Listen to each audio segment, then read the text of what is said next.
तो बहुत बहुत स्वागत है प्यारे बच्चों, आप सभी का एक बार फिर से हमारे इस न्यू वीडियो में। प्यारे बच्चों, आप हमारे साथ एक बार फिर से जुड़े, हमें बहुत खुशी हो रही है।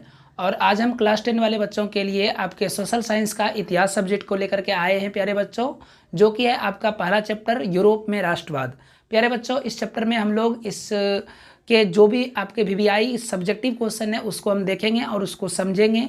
एक बिल्कुल ही कहानी की तरह से हम बच्चों इस चैप्टर को आपको पढ़ाएंगे और आपका एक भी सब्जेक्टिव क्वेश्चन बच्चों इस चैप्टर से नहीं छूटेगा, क्योंकि बच्चों ये बहुत लंबा चैप्टर है, तो एक वीडियो में बच्चों ये कवर नहीं हो पाएगा। हम इसका एक पार्ट और लेकर के आएंगे और बच्चों इस चैप्टर से क्वेश्चन भी बहुत ज़्यादा पूछा जाता है। तो चलिए बच्चों, ज़्यादा लेट ना करते हुए वीडियो को स्टार्ट करते हैं। यदि आप हमारे पिछले सब्जेक्ट का अगर वीडियो नहीं देखें तो आप जाकर के प्ले लिस्ट में चेकआउट करके आप उसे भी वॉच कर सकते हैं। तो बच्चों, सबसे पहले अगर हम इतिहास की बात करें तो इतिहास सबसे पहले कहते किसको हैं? तो प्यारे बच्चों, इतिहास जो है अतीत के बारे में अध्ययन करना ही इतिहास कहलाता है। अतीत मतलब जो समय बीत चुका है बच्चों, उसके बारे में जब हम पढ़ाई करते हैं, जब उसके बारे में कुछ जानते हैं, तो बच्चों हम लोग समझते हैं कि हम इतिहास पढ़ रहे हैं। क्या पढ़ रहे हैं? इतिहास पढ़ रहे हैं। ठीक है बच्चों, देखिए दूसरी भाषा में हम क्या कह सकते हैं? तथ्यों और सबूतों के आधार पर इतिहासकारों के द्वारा बीती हुई घटना का फिर से उजागर करना इतिहास कहलाता है। मतलब कि अगर कोई चीज़ का सबूत है, कोई चीज़ का अगर प्रूफ है, अगर उस प्रूफ के आधार पर कोई इतिहासकार उस घटना को फिर से हमारे सामने में प्रेजेंट कर रहा है बच्चों, तो आप समझेंगे कि हम लोग उसी को क्या कहते हैं? इतिहास कहते हैं। ठीक है, देखिए बच्चों, इतिहास का पिता किसे कहा जाता है? तो हेरोडोटस को कहा जाता है। बच्चों ये सब कुछ बेसिक जानकारी है जो कि आपको रखना चाहिए, इसका नॉलेज। ठीक है, इतिहास का पिता किसे कहा जाता है प्यारे बच्चों? हेरोडोटस को कहा जाता है। ठीक है, ये कहाँ के रहने वाले थे बच्चों? तो ये ये एक यूनान देश के निवासी थे। ठीक है, इन्होंने पूरा विश्व में इतिहास के बारे में जानकारी को प्रस्तुत किया, जबकि जम्मू कश्मीर के इतिहास के बारे में कलहन की प्रसिद्धि रचना का राज तरंगों को मिलती है, राज तरंगनी से मिलती है। बच्चों इसका मतलब क्या हुआ कि पूरा विश्व का इतिहास जो है वो हमारा हेरोडोटस ने ही उसके जानकारी को प्रस्तुत किया है, लेकिन जम्मू कश्मीर का जो इतिहास है बच्चों, ये कलहन की प्रसिद्ध रचना राज तरंगनी जो है, उसका रचना का नाम है बच्चों, उससे ये जो है मिलती है। ठीक है ना। अब देखिए बच्चों, हम अब आपके चैप्टर पे आते हैं, जो कि आपका चैप्टर क्या है? यूरोप में राष्ट्रवाद। तो बच्चों सबसे पहला क्वेश्चन आपका यही आता है कि राष्ट्रवाद क्या है। ठीक है प्यारे बच्चों, क्वेश्चन है कि राष्ट्रवाद क्या है। तो देखिए राष्ट्रवाद क्या है? सामान्य अर्थों में राष्ट्रवाद का अर्थ अपने राष्ट्र के प्रति सोच और लगाव की भावना का विकास करना है। मतलब कोई भी व्यक्ति अगर अपने राष्ट्र के बारे में अगर अच्छा सोच रख रहा है, उसके प्रति उसका लगाव हो रहा है, तो बच्चों हम लोग उसको कहते हैं राष्ट्रवादी। मतलब राष्ट्रवादी व्यक्ति, मतलब उसी को हम लोग राष्ट्रवाद कहते हैं। दूसरी भाषा में अगर हम ये कहें कि राष्ट्रवाद किसे कहते हैं, तो देखिए बच्चों किसे कहते हैं राष्ट्रवाद? तो दूसरी भाषा में ये होगा कि राष्ट्रवाद की एक ऐसी भावना जो किसी विशेष भौगोलिक, सांस्कृतिक, सामाजिक परिवेश में रहने वाले व्यक्ति में एकता की वाहक बनती है, उससे हम लोग क्या कहते हैं? राष्ट्रवाद कहते हैं।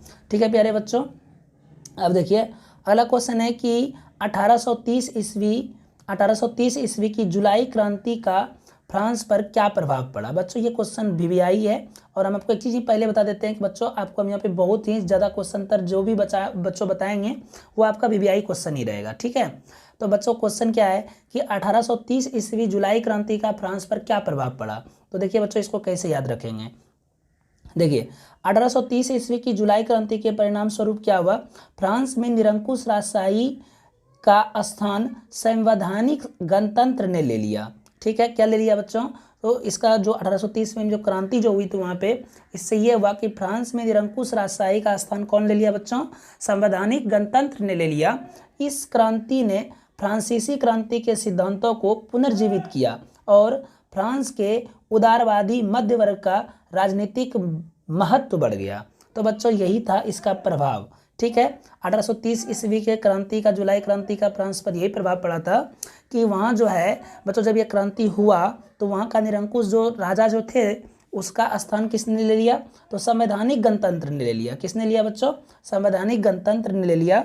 और इसके और साथ ही में क्या हुआ बच्चों कि वहाँ जो फ्रांसीसी क्रांति के सिद्धांतों का जो था उसको फिर से उजागर किया, उसे फिर से जीवित किया, और साथ में फ्रांस के उदारवादी मध्य वर्ग का राजनीति का महत्व का बढ़ गया। वहाँ का मध्य वर्ग का राजनीति जो था वो क्या हुआ? उसका महत्व बढ़ गया।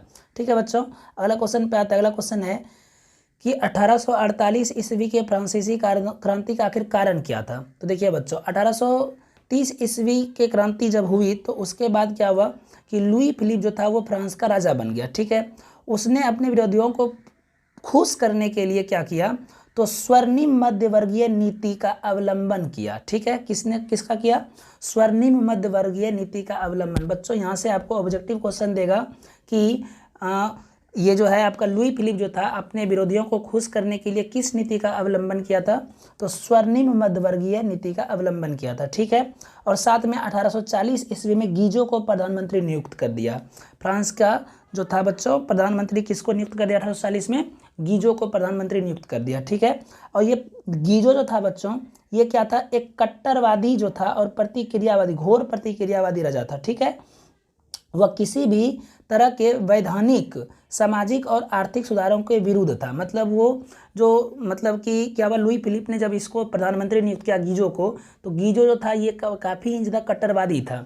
तो कट्टरवादी होने के कारण से क्या हुआ, इसने समाज में कोई भी अच्छा काम नहीं किया, वो कहीं का कोई सुधार वगैरह नहीं किया, वो हमेशा उसका विरुद्ध रहता था। ठीक है, तो आगे क्या हुआ बच्चों, आगे ये हुआ कि फिलिप के पास कोई सुधारात्मक कार्यक्रम नहीं था। फिलिप के पास और कोई सुधारात्मक कार्यक्रम नहीं था और ना ही उसे विदेश नीति में कोई सफलता हासिल हो रही थी।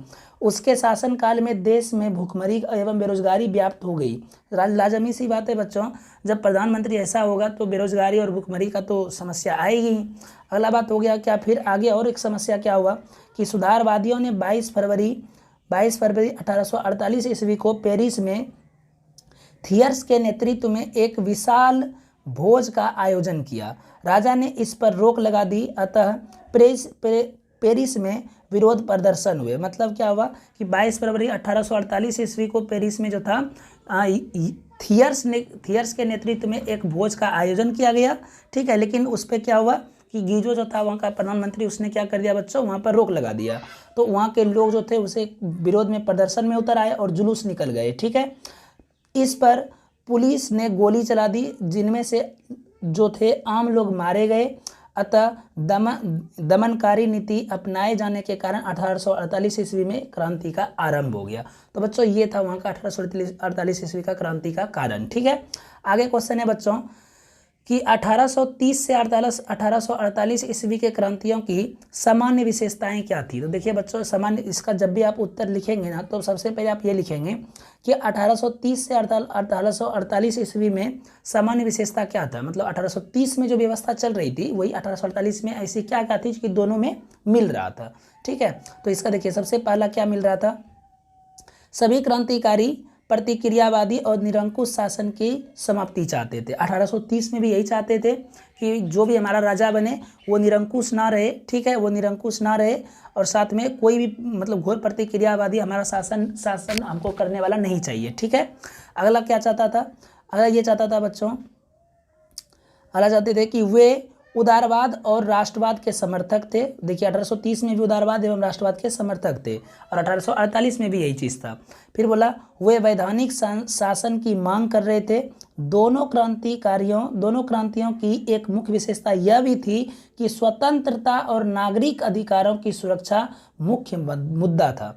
मतलब क्या हुआ बच्चों कि दोनों जो था 1830 और 1848 में इतना ये 4 पॉइंट जो है ये बच्चों दोनों में मिलता जुलता रह रहा था। ठीक है, पहला क्या था कि 1830 ईस्वी में भी जनता चाहते थे कि हमारा जो राजा जो हो वो क्या हो बच्चों, तो निरंकुशवादी नहीं हो और ना ही तो प्रतिक्रियावादी हो। ठीक है, और साथ में दूसरा उस लोग का क्या कहना था कि हमारा जो है वे उदारवाद एवं राष्ट्रवाद के समर्थक थे। मतलब 1830 के जनता 1848 की जनता जो थे वो उदारवाद के और राष्ट्रवाद के समर्थक थे और वे साथ में क्या कर रहे थे, वैधानिक शासन की मांग करते। मतलब कि वैधानिक शासन का मतलब क्या हुआ बच्चों कि मतलब जिसमें कि वो लोग खुद से मतलब जो मन में आए वो करे, मतलब हमारे प्रति कोई जुल्म वगैरह नहीं होना चाहिए। ठीक है, अगला बोला दोनों क्रांतियों की मुख्य विशेषता यह भी थी कि स्वतंत्रता और नागरिक अधिकारों की मुख्य सुरक्षा मुख्य मुद्दा था। ठीक है, तो ये था बच्चों 1830 और 1848 ईस्वी में जो भी था क्रांतियों की सामान्य विशेषताएं। ठीक है, अगला क्वेश्चन है बच्चों कि विस्मारक के कार्यों पर चर्चा करें। देखिए बच्चों, विस्मारक ने क्या क्या कार्य किया था उस पर यहाँ पे चर्चा करना है आपको। ठीक है बच्चों, क्वेश्चन है कि विस्मारक के कार्यों की चर्चा करें। तो देखिए उसका इसका उत्तर क्या होगा, जर्मनी के एकीकरण में बिस्मारक की महत्वपूर्ण भूमिका थी। ठीक है, जर्मनी जो एकीकरण हुआ था बच्चों, इसमें बिस्मारक की क्या थी, महत्वपूर्ण भूमिका थी। वह विख्यात राष्ट्रवादी और कूटनीतिज्ञ थे। फ्रैंकफर्ट संसद में उसने भाग लिया। वे रूस और फ्रांस में राजदूत भी रहे थे।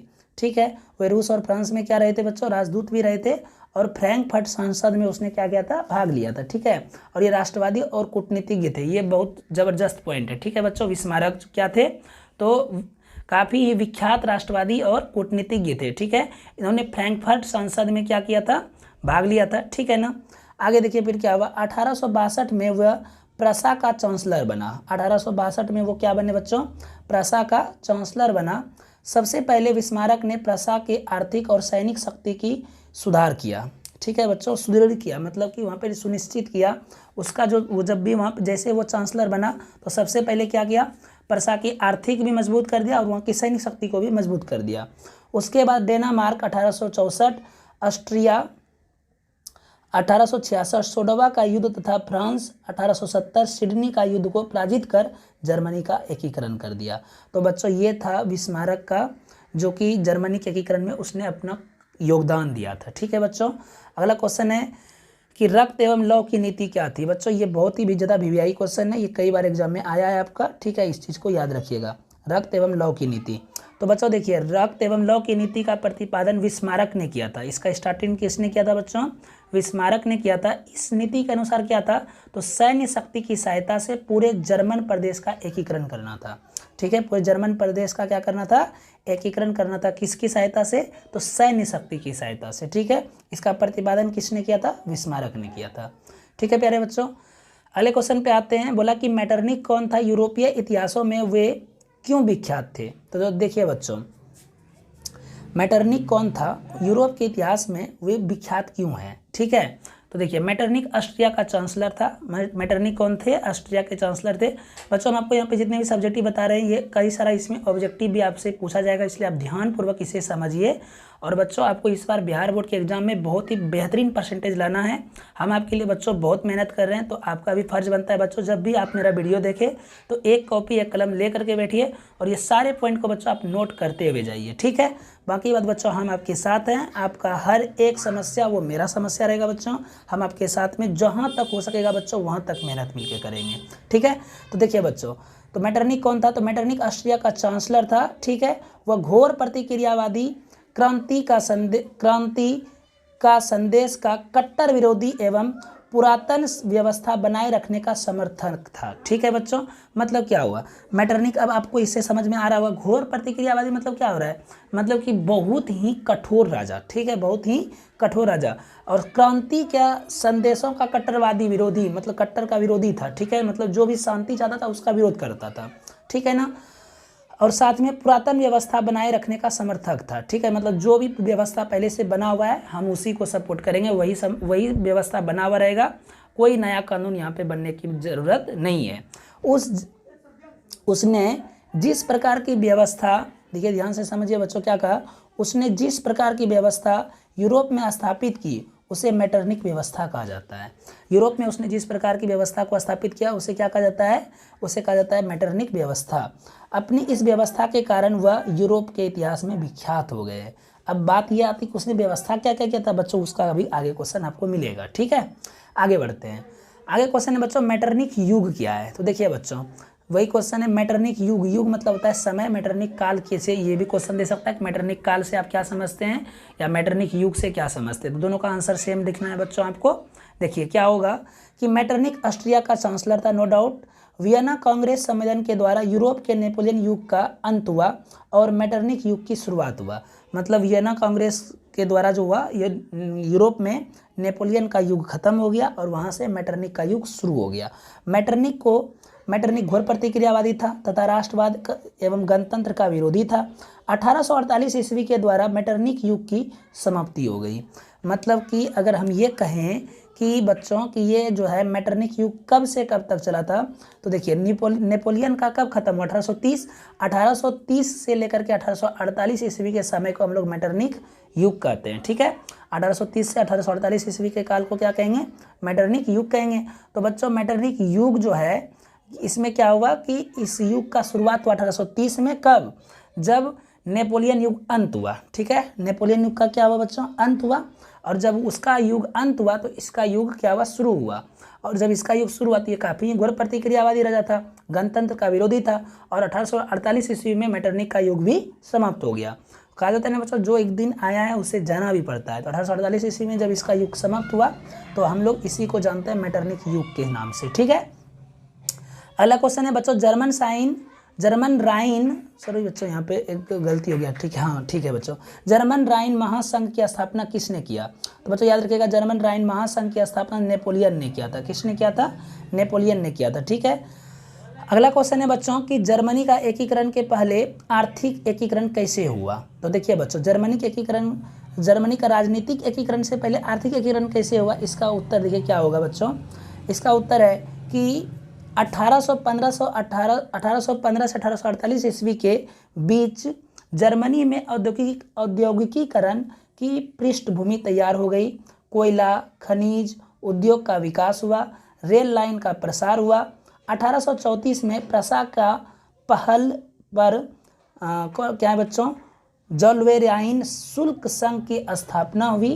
देखिए बच्चों यहाँ पे ध्यान से पढ़िए इसको, क्या है, जोल्वेराइन शुल्क संघ की स्थापना कब हुई, 1834 में हुई थी। ठीक है, इसकी स्थापना हुई। इस प्रकार जर्मनी का राजनीतिक एकीकरण से पहले आर्थिक एकीकरण हुआ। तो प्यारे बच्चों ये हम आपको आज यहाँ पे 10 क्वेश्चन बताए। ठीक है, इस 10 क्वेश्चन में बच्चों आपका एग्जाम में कंफर्म एक दो क्वेश्चन आएगा ही 100%। और बच्चों आपको जितना भी क्वेश्चन बताएं ये सारे क्वेश्चन आपके लिए भी आई है, और आगे का क्वेश्चन बच्चों हम आपको नेक्स्ट वीडियो में लेकर के आपके लिए आएंगे। तो फिर से मिलते हैं एक न्यू वीडियो के साथ। Bye bye, take care, see you.